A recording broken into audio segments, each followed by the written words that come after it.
Iran के कई शहरों में रात भर प्रदर्शन की भी खबरें सामने आई हैं। खामनेई शासन के विरोध में नारेबाजी हो रही है। मार्शल लॉ के बावजूद खामनेई का विरोध हो रहा है। क्रांति कहीं नहीं जा रही के नारे लगाए जा रहे हैं।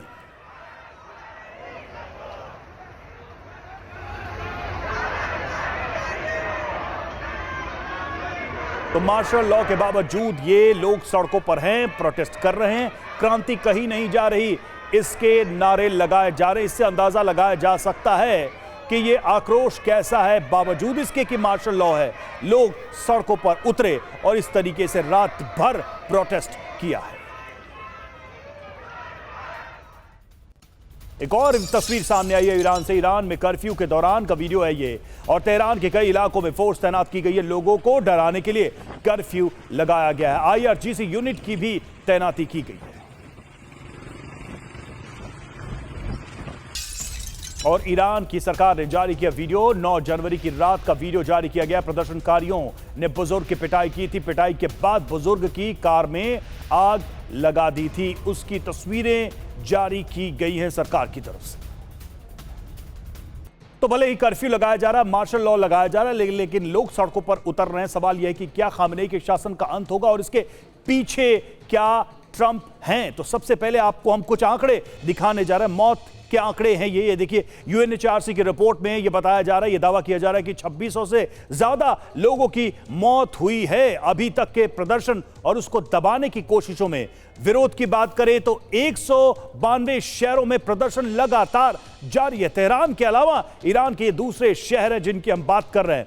विरोध की बात करें तो 72 शहरों में हिंसक प्रदर्शन हो रहे हैं। वहां पर काफी ज्यादा वायलेंस, हिंसा हो रही है। अब तक 50,000 से ज्यादा लोगों की गिरफ्तारी भी हो चुकी है, सरकार के द्वारा की जा चुकी है।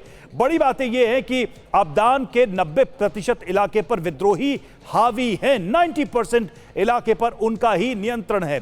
बंदर अब्बास पोर्ट पर भी कब्जे का दावा विद्रोहियों की तरफ से, प्रदर्शनकारियों की तरफ से किया जा रहा है कि उनका बंदर अब्बास पोर्ट पर भी कंट्रोल है। और अभी तक जो कार्रवाई की गई, जो क्रैकडाउन किया गया है ईरान की सरकार की तरफ से, तो तेहरान समेत कई शहरों में इंटरनेट को काटा गया है ताकि किसी भी तरीके की खबरें इधर से उधर ना हो। और IRGC ने प्रदर्शन रोकने का प्लान भी बनाया है अलग से। इन प्रोटेस्ट को रोकने का भी प्लान बनाया गया है। विद्रोह को काबू करने के लिए प्रॉक्सी गुटों से ईरान मदद ले रहा है ताकि इस प्रोटेस्ट के बढ़ते प्रभाव को रोका जा सके। ईरान का दावा क्या है? प्रदर्शन को US के राष्ट्रपति ट्रंप भड़का रहे हैं। उनके लगातार ट्वीट्स हों या फिर उनके स्पीचेस हों, बयान हो, उससे यह स्थिति बन रही है। ईरान का दावा है कि CIA ने तैयार किया प्रदर्शन का ब्लूप्रिंट और इस प्रदर्शन का जो रूप हम देख रहे हैं उसके पीछे CIA का हाथ है। और देखिए, UNSC में ईरान की US इजराइल को चेतावनी भी सामने आई है। हर हमले का सटीक जवाब दिया जाएगा। UNSC में ईरानी राजदूत ने यह कहा है और ईरान टकराव नहीं बढ़ाना चाहता, यह भी उनकी तरफ से कहा गया। ईरान में राजनीतिक अस्थिरता की कोशिश की जा रही है। 12 दिन के हमलों में नाकाम रहा इजराइल।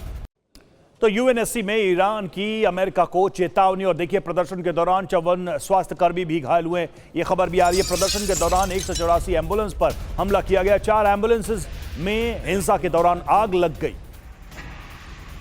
तो स्वास्थ्यकर्मियों को भी टारगेट किया गया इन प्रदर्शनों के दौरान। और देखिए, जो एम्बुलेंसेस हैं वो उनको कितना नुकसान पहुंचा। 4 एम्बुलेंस हिंसा के दौरान आग की भेंट चढ़ गई। और ईरान पर अमेरिका अरब देशों में मतभेद है। मतभेद की वजह से हमला टल रहा है।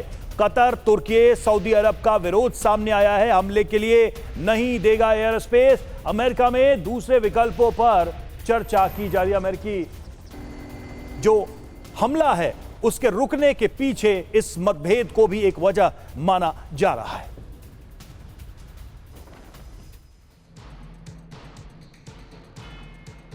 तो देखिए, ईरान पर हमले में जो देरी हो रही है उसके पीछे क्या क्या वजह बताया जा रहा है। जिन देशों के नाम हैं उनकी हम बात कर रहे हैं। देखिए, इसमें कौन कौन से नाम हैं।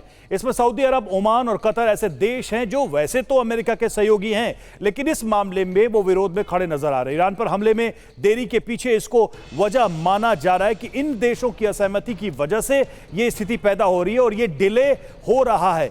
ये देश अपना एयरोस्पेस इस्तेमाल नहीं करने देना चाहते हैं। ऐसी वजह से ही ये स्थिति बन रही है।